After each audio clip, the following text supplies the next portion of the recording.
Non stop news. నేను కార్తిక్. నేను Himabindu. Heritage Indapur dairy నెయ్యి సరఫరాపై వైఎస్ఆర్సీపీ అధినేత వైఎస్ జగన్మోహన్ రెడ్డి కీలక వ్యాఖ్యలు చేశారు. చంద్రబాబు అధికారంలో ఉండగా టీటీడీ నెయ్యి వ్యవహారాల్లోకి ఇందాపూర్ డైరీ ఎంటర్ అయిందని తెలిపారు. గతంలో కేజీ నెయ్యి 320కి అమ్మిన ఇందాపూర్ డైరీ ఇప్పుడు కేజీ నెయ్యి 650కి అమ్ముతోందన్నారు. బోలేబాబా అసలు పేరు హర్ష్ ఫ్రెష్ డైరీ అని వివరించారు.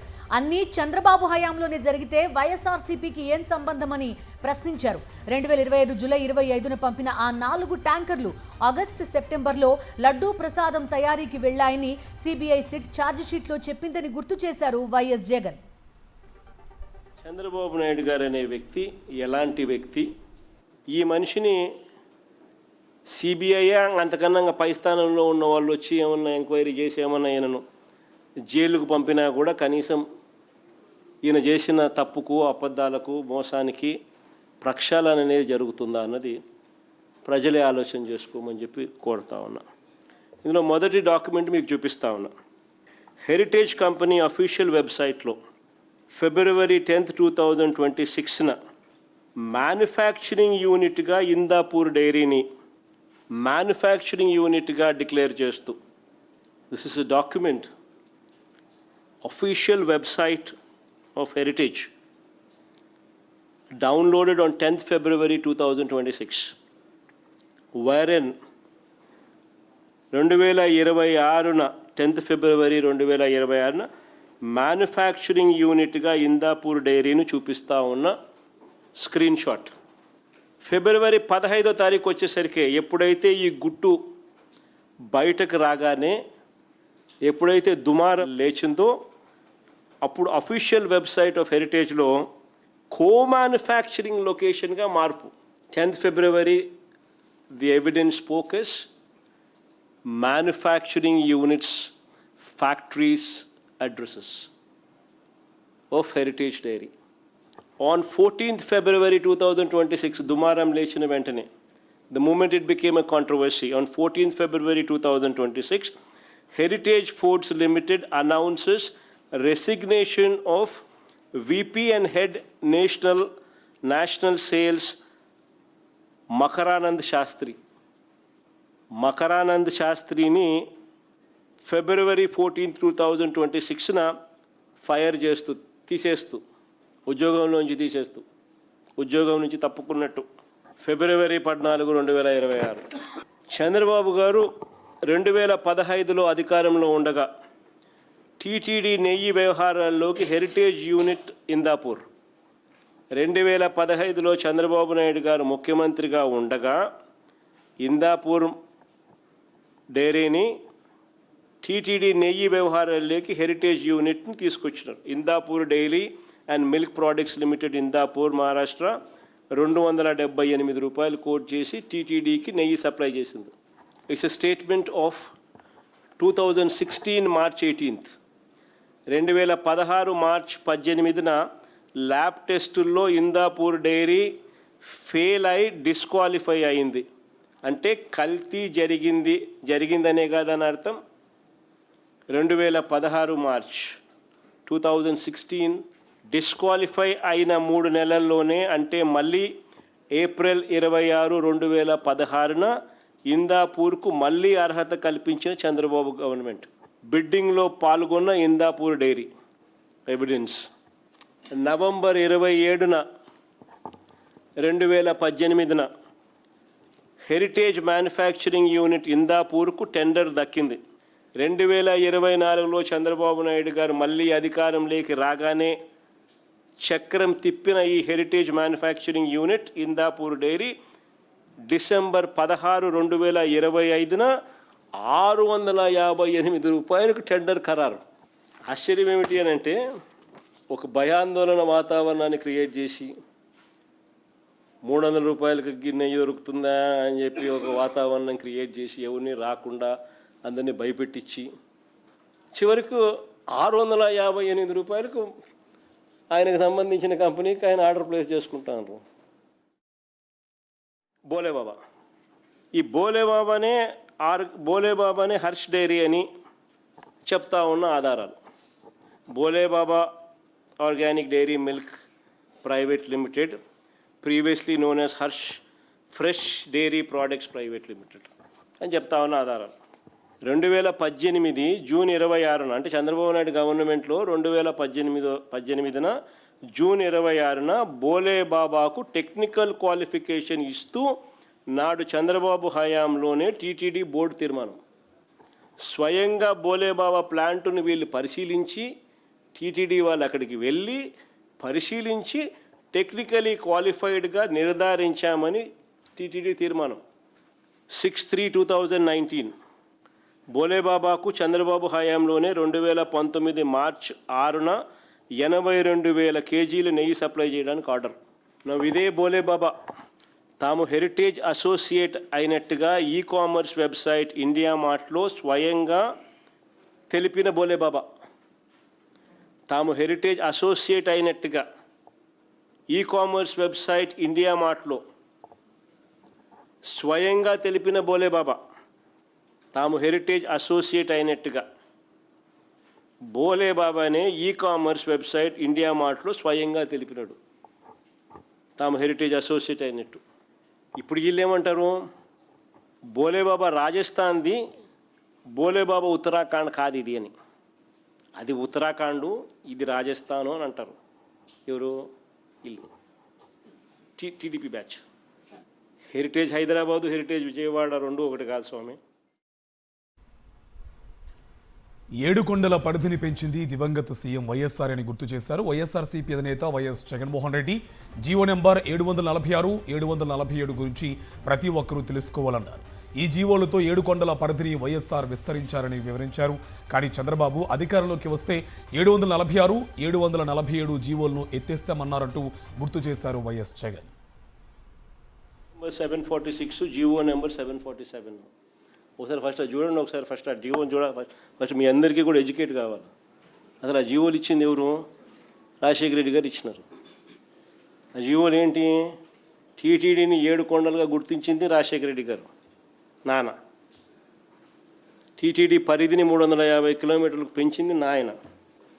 అన్యమత ప్రార్థనలు టీటీడీలోనూ మిగిలిన ఒక 19 గుడుల దగ్గర జరగకుండా కట్టడి చేస్తూ జీవోలు ఇచ్చింది కూడా నాయనే, వైఎస్ఆర్ఏ. చంద్రబాబు నాయుడు గారు అప్పట్లో బీజేపీతో లేడు. ముస్లిం ఓట్స్తో పనిపడింది, క్రిస్టియన్ ఓట్స్తో పనిపడింది. అప్పుడు ఇదే చంద్రబాబు నాయుడు గారు ఏమన్నా 2009లో 746 జీవో, 747 జీవో వైఎస్ఆర్ గారు ఇచ్చినారు, మేము వచ్చినా క్యాన్సిల్ చేస్తామన్నాడు. ఇది హిస్టరీ. ఆ వీడియో రికార్డ్ ప్లే చేయి మా చంద్రబాబు నాయుడు అన్న మాటలు. 746, 47 జీవోలు 2 వచ్చాయి. నేనున్నప్పుడు ఇప్పుడు కూడా 746 కానీ 47 జీవోలు అవసరం రాలేదు. ఈ ప్రభుత్వం వచ్చిన తర్వాత ఈ 2 జీవోలు కూడా వచ్చాయి. ఈ 2 జీవోలు అంటే పెట్టుకుని అధికారులు, పోలీసులు క్రిస్టియన్స్ యొక్క ఫాదర్స్ పైన, రెవరెన్స్ పైన, పాస్టర్స్ పైన ఎక్కడికక్కడ దాడులు చేస్తున్నారు. తెలుగుదేశం పార్టీ దీనికి వ్యతిరేకంగా ఉంటాం. రేపు అధికారంకి వస్తానే ఈ 2 జీవోలు కూడా తీసేస్తామని చెప్పి కూడా నేను మీ అందరికీ హామీ ఇస్తున్నాను. ఏ రకంగా చంద్రబాబు నాయుడు గారు ఏ పార్టీతో ఒక పార్టీతో ఉంటే ఆ పార్టీ పాట పాడతాడు, మళ్ళా ఆయనకు ఓట్లు అవసరం ఉన్నప్పుడు ఆ పార్టీ వద్దు అనుకున్నప్పుడు వేరే మళ్ళీ ఓటర్తో మళ్ళీ వేరే రకంగా పని పడినప్పుడు మళ్ళీ ఏ రకంగా ప్లేట్ మారుస్తారనేది ఎగ్జాక్ట్గా నీకు ఆ GO number 746, GO number 747 YSR గారు చేసినది. ఆ తర్వాత చంద్రబాబు నాయుడు గారి ప్రసంగం 2009లో ఆయన చేసిన ప్రసంగం. మళ్ళీ ఇప్పుడు చంద్రబాబు నాయుడు ఇప్పుడు ఏమంటున్నాడు, ఇవి కూడా కంపేర్ చేసినామనంటే చంద్రబాబు నాయుడు గారి క్యారెక్టర్ ఏంది, నైజం ఏంది అనేది అర్థమవుతుంది. టీడీపీ చేస్తున్న మోసానికి టీటీడీ చైర్మన్ పత్రికా ప్రకటన ఇవ్వడం ఏంటని ప్రశ్నించారు శాసన మండలి విపక్ష నేత Botsa Satyanarayana. BR Naidu TTD chairman తప్ప టీడీపీకి కాదన్నారు. ఇలాంటి ప్రకటనలు చేయాలంటే టీటీడీ చైర్మన్ పదవికి రాజీనామా చేసి మాట్లాడాలని హితవు పలికారు. టీడీపీ ముస్లింకి టీటీడీ చైర్మన్ ఇవ్వడం ఏంటి? టీడీపీ ఒకట అదే ఇక్కడ ఉన్న లోపం. చైర్మన్ గారు, మీరు టీటీడీ చైర్మన్, ఇప్పుడు మీరు టీడీపీ పార్టీకి చైర్మన్ కాదు.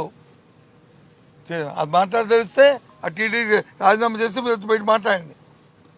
అప్పుడు వాస్తవాలు తెలుస్తాయి. ఎందుకంటే మీరు నా పేరు పెట్టి మీరు మాట్లాడారు, అందుకే మీ పేరు పెట్టి చెప్తున్నాను ఇవాళ. కానీ టీటీడీ చైర్మన్గా దానికి ఉన్న ఔన్నత్యాన్ని మీరు చేయకండి. దురదృష్టం ఇలాంటి వ్యక్తులు వచ్చి అక్కడ చైర్మన్గా ఉండి ఇలాంటి కార్యక్రమాలు తీసుకురావడం. మదనపల్లి చిన్నారి అత్యాచారం హత్య ఘటనపై స్పందించారు ఎంపీ మిథున్ రెడ్డి. మదనపల్లి పట్టణంలో ఎక్కడ చూసినా విచ్చలవిడిగా గంజాయి విక్రయాలు, మద్యం అమ్మకాలు చేస్తున్నారని మండిపడ్డారు. వీటిని కట్టడి చేయాల్సిన అధికారులు ఏం చేస్తున్నారని ప్రశ్నించారు. గంజాయి, మద్యం విక్రయాలు చేస్తున్న వారిపై కేసులు పెట్టాలని డిమాండ్ చేశారు. నాగార్జున వర్సిటీలో అధికారులు బరి తెగించారు. టీడీపీ నాయకుల ఒత్తిళ్లతో యూనివర్సిటీలోని ఇంజనీరింగ్ కాలేజీకి దివంగత సీఎం వైఎస్ రాజశేఖర రెడ్డి పేరు తొలగించారు అధికారులు. వైఎస్ఆర్ హయాంలో ఇంజనీరింగ్ కాలేజీకి భూమి పూజ చేసి పనులు ప్రారంభించింది అప్పటి ప్రభుత్వం. వైఎస్ఆర్ మృతి చెందడంతో ఇంజనీరింగ్ కాలేజీకి వైఎస్ రాజశేఖర రెడ్డి ఇంజనీరింగ్ కాలేజ్గా నామకరణం చేయాలని ఎగ్జిక్యూటివ్ కౌన్సిల్లో నిర్ణయించారు. అప్పటి నుంచి డాక్టర్ వైఎస్ రాజశేఖర రెడ్డి ఇంజనీరింగ్ కాలేజ్గా కొనసాగుతోంది. నాగార్జున వర్సిటీ అధికారుల తీరుపై మండిపడుతున్నారు విద్యార్థి సంఘాలు. దివంగత సీఎం వైఎస్ఆర్ ప్రవేశపెట్టిన ఫీజు రియంబర్స్మెంట్ పథకంతో లక్షలాది మంది పేదలు ఇంజనీరింగ్, మెడిసిన్ చదివి ఉన్నత స్థానాల్లో ఉన్నారని విద్యార్థులు గుర్తు చేసుకుంటున్నారు.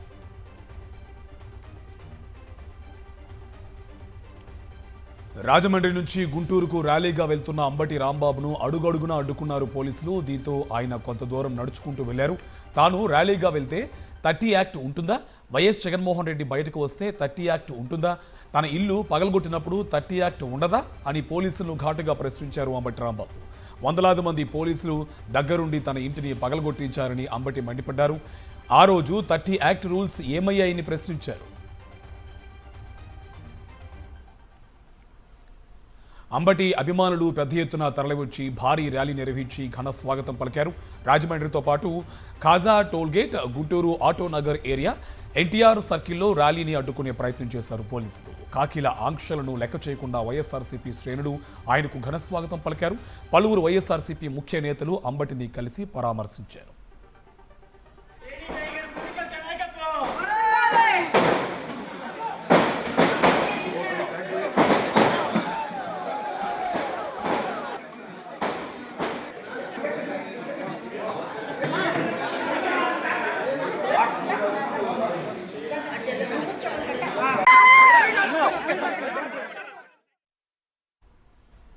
నరేంద్ర మోదీ ప్రభుత్వం యూరోపియన్ యూనియన్ దేశాలతో చేసుకున్న ఒప్పందాల వల్ల చిన్న సన్నకారు రైతులు తీవ్ర ఇబ్బందులు ఎదుర్కోవాల్సి వస్తుందన్నారు మాజీ మంత్రి వడ్డే శోభనాద్రీశ్వరరావు. రష్యాతో సంబంధాలు తెంచుకుని మరీ అమెరికాతో 45 సంవత్సరాలు ఒప్పందాలు చేసుకోవడం దుర్మార్గమని మండిపడ్డారు. రైతాంగాన్ని ఇబ్బంది పెట్టే విధంగా కేంద్ర ప్రభుత్వం తయారైందని, ఇలాంటి రైతు వ్యతిరేక విధానాలను అన్ని రాష్ట్రాలు కలిసి ఎదిరించాలని పిలుపునిచ్చారు శోభనాద్రీశ్వరరావు.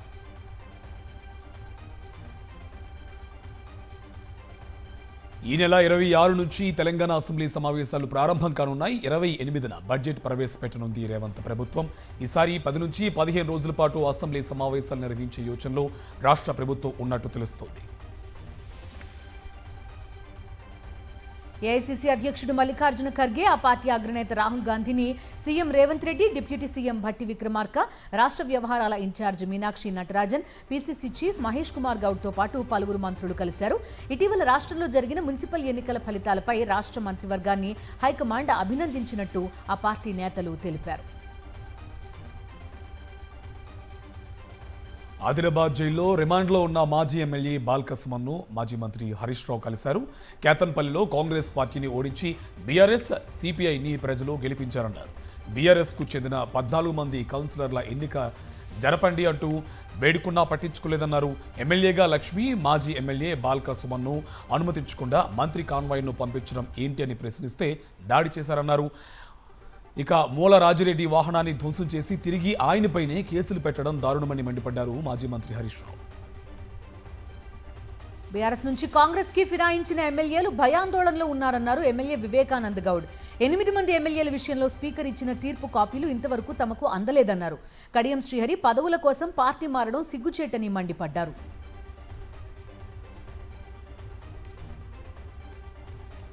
తెలంగాణ ప్రభుత్వం ఇటీవల జీహెచ్ఎంసీని 3 కార్పొరేషన్లుగా విభజన చేస్తూ జీవో నెంబర్ 55 జారీ చేసింది. దీన్ని సవాల్ చేస్తూ గురువారెడ్డి హైకోర్టులో పిటిషన్ దాఖలు చేశారు. 2027 జనాభా లెక్కల ప్రకారం కేంద్ర సర్క్యులర్కు ఇది విరుద్ధమని, జనగణన ముగిసే వరకు ఈ జీవోపై స్టే విధించాలని కోరారు. అప్పటి వరకు జీహెచ్ఎంసీని యథావిధిగా ఉండాలని విజ్ఞప్తి చేశారు. దీంతో కేంద్ర రాష్ట్ర ప్రభుత్వాలకు హైకోర్టు నోటీసులు జారీ చేసింది. తదుపరి విచారణను 3 వారాలకు వాయిదా వేసింది. మైనర్ బాలిక మృతిపై ప్రశ్నించినందుకే తనపై కేసు పెట్టారన్నారు మాజీ మంత్రి కాకాణి గోవర్ధన్ రెడ్డి. మైనర్ కుటుంబ వివరాలు తాను ఎక్కడా బహిర్గతం చేయలేదన్నారు. వైఎస్ఆర్సీపీ నేతలపై కేసులు పెట్టేందుకే పోలీసులు పనిచేస్తున్నారని మండిపడ్డారు కాకాణి. కూటమి ప్రభుత్వంలో మైనార్టీలకు తీవ్ర అన్యాయం జరుగుతోందన్నారు అనంతపురం మేయర్ మహమ్మద్ వాసి. ఇక చంద్రబాబు సర్కార్ ప్రవేశపెట్టిన బడ్జెట్లో హామీలు అమలు ఎక్కడా కనిపించలేదన్నారు. ఆడబిడ్డ నిధి, నిరుద్యోగ భృతి హామీలకు నిధులు ఎందుకు కేటాయించలేదో సమాధానం చెప్పాలని డిమాండ్ చేశారు. ముస్లిం మైనార్టీలకు బడ్జెట్ కేటాయింపులు గణనీయంగా తగ్గాయని విమర్శించారు మేయర్ మహమ్మద్ వాసి. తూర్పుగోదావరి జిల్లా కొవ్వూరు జనసేన ఇన్ఛార్జ్ రామారావుపై మత్స్యకార సంఘం నాయకులు తిరగబడ్డారు. రామారావు గోదావరి ఘాట్లో అక్రమంగా బోటింగ్ ఏర్పాటు చేయడంపై మండిపడ్డారు. టూరిజం పేరుతో అనుమతులు లేకుండానే ఘాట్ను ఆక్రమించారని, తమను చేపల వేటకు వెళ్లనివ్వడం లేదని వాపోయారు. జీవనోపాధి కోల్పోతున్నామంటూ రామారావుతో వాగ్వాదానికి దిగారు మత్స్యకారులు. అధికారులు పట్టించుకోవడం లేదని వాపోతున్నారు. పోలవరం జిల్లాలో అంబులెన్స్లోనే ఓ గిరిజన మహిళ ప్రసవించింది. పోలవరం జిల్లా విఆర్పురం మండలం దర్బలంక గ్రామానికి చెందిన ముచ్చిక లక్ష్మికి పురిటి నొప్పులు రావడంతో ఆశా వర్కర్ 108 అంబులెన్స్కు సమాచారం ఇచ్చారు. ఆ గ్రామానికి సరైన రోడ్డు మార్గం లేకపోవడంతో మార్గ మధ్యంలోనే ఆగిపోయింది. సిబ్బంది హుటాహుటిన స్పందించి మహిళను డోలీలో అంబులెన్స్ వరకు చేర్చారు. కానీ హాస్పిటల్కు తరలించే క్రమంలో పురిటి నొప్పులతో ఎక్కువయ్యాయి. ఇక లక్ష్మి పండంటి మగబిడ్డకు జన్మనిచ్చింది. తల్లి బిడ్డ క్షేమంగా ఉండడంతో వారిని రేఖపల్లి పిహెచ్సికి తరలించి మెరుగైన వైద్యం అందిస్తున్నారు వైద్యులు. కృష్ణా జిల్లా మచిలీపట్నంలో ఘరానా మోసం వెలుగులోకి వచ్చింది. నిరుద్యోగ యువతీ యువకులకు రైల్వేలో ఉద్యోగాలు ఇప్పిస్తామని మచిలీపట్నం టీడీపీ ప్రధాన కార్యదర్శి చిన్నాతో పాటుగా 3 రైల్వే ఉద్యోగులు పెద్ద మొత్తంలో డబ్బులు వసూలు చేశారు. నిరుద్యోగులను నమ్మించే విధంగా రైల్వే నుంచి ఉద్యోగాలకు సంబంధించిన ఉత్తర్వులు వెలువడినట్టుగా తప్పుడు పత్రాలు సృష్టించి నిరుద్యోగులకు అందించారు. నియామక పత్రాలు పొందిన బాధితులు ఉద్యోగంలో ఎప్పుడు జాయిన్ కావాలని అడగడంతో కాలయాపన చేస్తూ వచ్చారు. మోసపోయామని గ్రహించిన బాధితులు తమ నుంచి తీసుకున్న డబ్బులు తిరిగివ్వాలని కోరగా ముఠా సభ్యులు బెదిరింపులకు దిగారు. దీంతో బాధితులు పోలీసుల్ని ఆశ్రయించారు. ఉద్యోగాల పేరుతో మోసం చేసిన వారిని కఠినంగా శిక్షించి తాము అందించిన నగదు తిరిగి ఇప్పించాలని బాధితులు కోరుతున్నారు. కర్రిగుట్టలో భారీ ఎన్కౌంటర్ జరిగినట్టు తెలుస్తోంది. ఈ ఎన్కౌంటర్లో పలువురు మావోయిస్టులు మృతి చెందినట్టు సమాచారం. కర్రిగుట్టలో పెద్ద సంఖ్యలో మావోయిస్టులు ఉన్నారన్న సమాచారంతో భద్రతా బలగాలు KHG2 మొదలుపెట్టాయి. ఈ క్రమంలోనే ఈ ఎన్కౌంటర్ జరిగింది. మావోయిస్టు మిషన్ 2026 సమీపిస్తూ ఉండడంతో భద్రతా బలగాలు వేట ముమ్మరం చేశాయి. ఇందులో భాగంగా ఛత్తీస్గఢ్, తెలంగాణ సరిహద్దులో CRPF, ఛత్తీస్గఢ్ పోలీసులు కొత్త ఆపరేషన్ చేపట్టాయి. బీజాపూర్ జిల్లా పరిధిలోని నంబి నుంచి వ్యాపించిన కర్రిగుట్టల్లో బలగాలు ముమ్మరంగా గాలిస్తున్నాయి.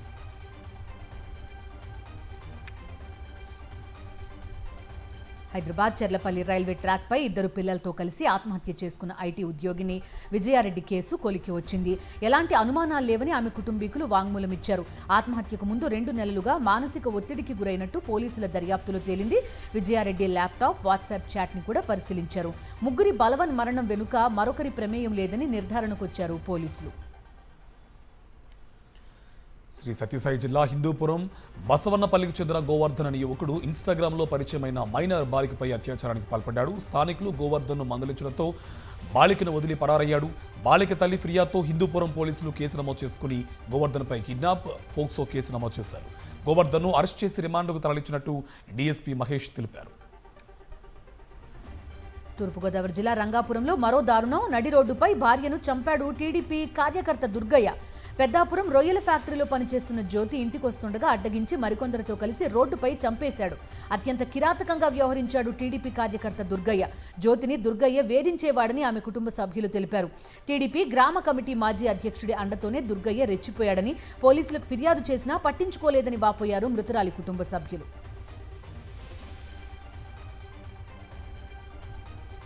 హైదరాబాద్ వనస్థలిపురం వివాహిత హత్య కేసులో పోలీసులు దర్యాప్తు చేస్తున్నారు. నిందితుడు మహేష్ను అరెస్ట్ చేసి రిమాండ్కు తరలించారు.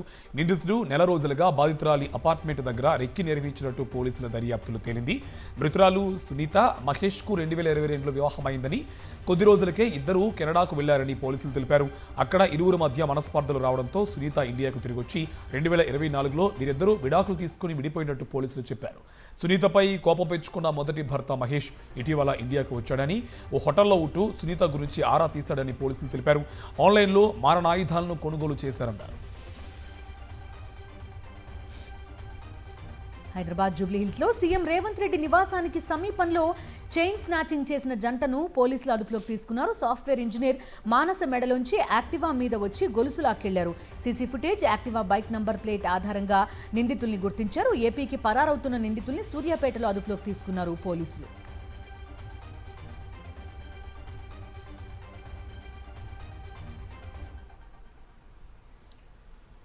హైదరాబాద్ గంధంగూడలో గంజాయి మత్తులో 5గురు మైనర్లు వీరంగం సృష్టించారు. రోడ్డుపై వెళ్లేవారిని టార్గెట్ చేసుకుని దాడులకు దిగుతున్నారు.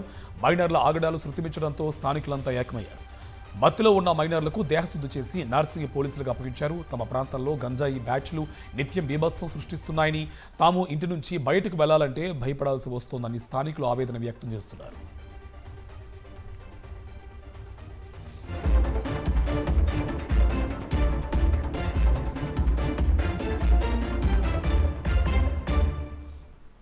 జాతీయ వార్తలు చూద్దాం. సులభతరమైన సమ్మిళిత ఆర్టిఫిషియల్ ఇంటెలిజెన్స్ కోసం పిలుపునిచ్చారు ప్రధాని మోదీ. మానవ కేంద్రీకృత ఏఐ నిర్మాణం మన లక్ష్యం అవ్వాలన్నారు. ఏఐ రంగంలో నైతికత ఆవశ్యకతను నొక్కి చెప్పారు. ఇండియా ఏఐ ఇంపాక్ట్ సదస్సు ప్లీనరీ సెషన్లో మాట్లాడారు మోదీ. ఏఐలో నైతికత కోసం 3 కీలక సూచనలు చేశారు.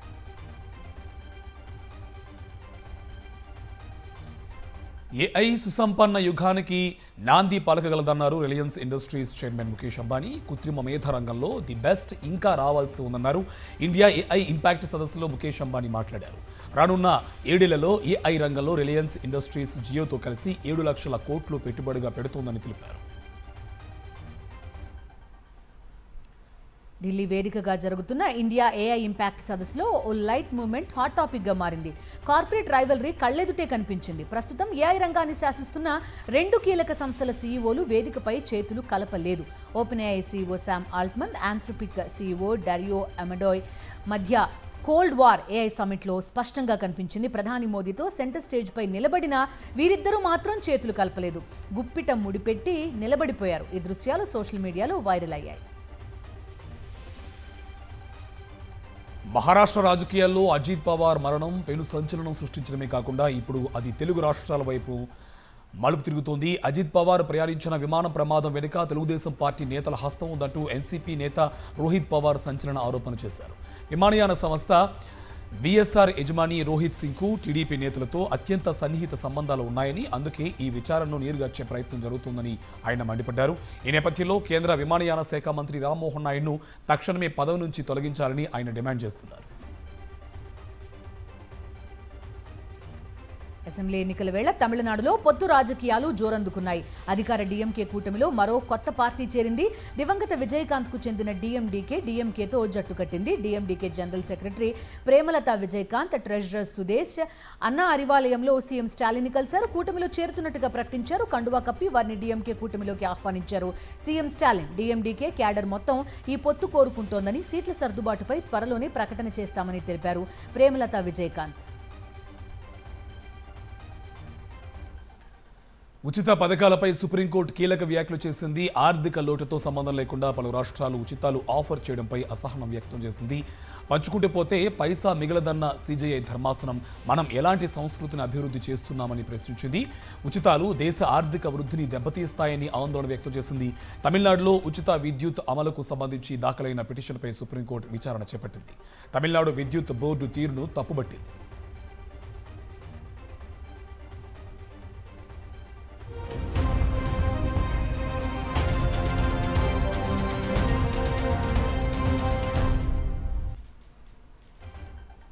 అంతర్జాతీయ వార్తలు చూద్దాం. ఎప్స్టీన్ ఫైల్స్ వివాదం బ్రిటన్ రాజకుటుంబంలో పెను దుమారం రేపింది.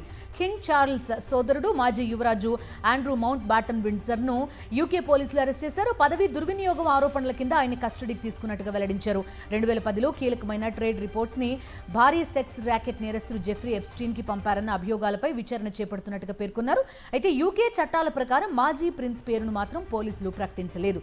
ఎప్స్టీన్ ఫైల్స్ లో ఆండ్రూ పేరు ఉండడం బ్రిటన్ రాజకీయాల్లో దుమారం రేపింది. టెక్ దిగ్గజం మెటా అధినేత మార్క్ జుకర్బర్గ్ కోర్టు మెట్లెక్కారు. సోషల్ మీడియా ప్లాట్ఫామ్లు పిల్లలను బానిసలుగా మార్చుతున్నాయన్న ఆరోపణలపై లాస్ ఏంజల్స్లో తొలిసారి జ్యూరీ ముందు వాంగ్మూలం ఇచ్చారు. కాలిఫోర్నియాకు చెందిన కైలీ అనే యువతి దాఖలు చేసిన కేసులో భాగంగా ఈ విచారణ జరిగింది. చిన్నతనం నుంచి సోషల్ మీడియాకు బానిస కావడం వల్ల తాను తీవ్రమైన కుంగుబాటుకు మానసిక సమస్యలకు గురయ్యానని ఆమె ఆరోపించారు. ఆరోపణల మధ్య జుకర్బర్గ్ సాక్ష్యం అత్యంత కీలకంగా మారింది. అంతర్జాతీయ స్థాయిలో యుద్ధ మేఘాలు కమ్ముకుంటున్నాయి. అమెరికా ఇరాన్ మధ్య ఉద్రిక్తతలు పతాక స్థాయికి చేరుకున్నాయి. ఇరాన్పై సైనిక దాడికి సిద్ధమవుతోంది అమెరికా అధ్యక్షుడు డొనాల్డ్ ట్రంప్ ఇరాన్పై సైనిక చర్యకు సంబంధించి కీలక నిర్ణయం తీసుకోబోతున్నట్టుగా తాజా సమాచారం. ఇప్పటికే మధ్య ప్రాచ్యంలో భారీగా యుద్ధ విమానాలు, నౌకా దళాలను అమెరికా మోహరించింది. ఈ వారాంతంలోనే దాడులు జరిగే అవకాశం ఉందని విశ్వసనీయ వర్గాల ద్వారా తెలుస్తోంది.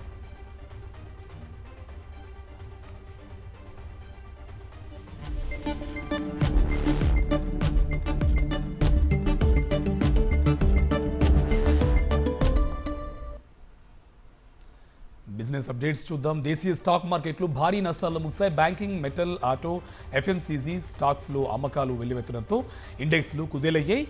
ఇరాన్పై ఏ క్షణంలోనైనా అమెరికా దాడి చేస్తోందన్న భయాలు, ఫెడ్ వడ్డీ రేట్లపై గందరగోళం కారణంగా సూచీలు నేల చూపులు చూశాయి. దీంతో 3 రోజుల వరుస లాభాలకు బ్రేక్ పడింది. మదుపర్ల సంపద దాదాపు 8 లక్షల కోట్లు ఒక్క రోజులోనే ఆవిరైంది. సెన్సెక్స్ ఓ దశలో 1400 పాయింట్లకు పైగా నష్టపోగా నిఫ్టీ 25,500 దిగువకు చేరింది. చివరకు 1236 పాయింట్ల నష్టంతో 82,498 వద్ద స్థిరపడింది. నిఫ్టీ 365 పాయింట్ల నష్టంతో 25,454 వద్ద ముగిసింది. సెన్సెక్స్ 30 ఇండెక్స్లో ఒక్కటి లాభపడలేదు. నిన్న మొన్న స్థిరంగా ఉన్న బంగారం ధరలు ఇవాళ పెరిగాయి. దేశంలో 24 క్యారెట్ల 10 గ్రాముల పసిడి 1,56,490 రూపాయలుగా ఉంది. ఇది బుధవారం ధరతో పోలిస్తే 2,290 రూపాయలు అధికం. ఇక 22 క్యారెట్ల 10 గ్రాముల పసిడి 1,43,450 రూపాయలుగా ఉంది. ఇది నిన్నటి ధరతో పోలిస్తే 2,100 రూపాయలు ఎక్కువ. కేజీ వెండి 10,000 పెరిగి 2,70,000 వద్ద కొనసాగుతోంది.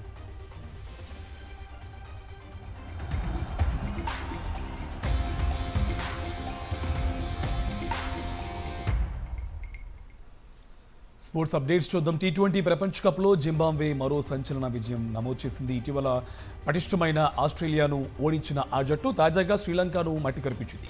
గ్రూప్ స్టేజ్లో భాగంగా ఇవాళ శ్రీలంకతో జరిగిన మ్యాచ్లో జింబాబ్వే 6 వికెట్ల తేడాతో నెగ్గింది. 179 పరుగుల లక్ష్యాన్ని 19.3 ఓవర్లలో 4 వికెట్లు కోల్పోయి ఛేదించింది. బ్రియాన్ బెన్నెట్ 59 పరుగులు, సికిందర్ రజా 45 పరుగులు చేసి జట్టును గెలిపించారు. ఇవి నాన్ స్టాప్ న్యూస్ డీటెయిల్స్.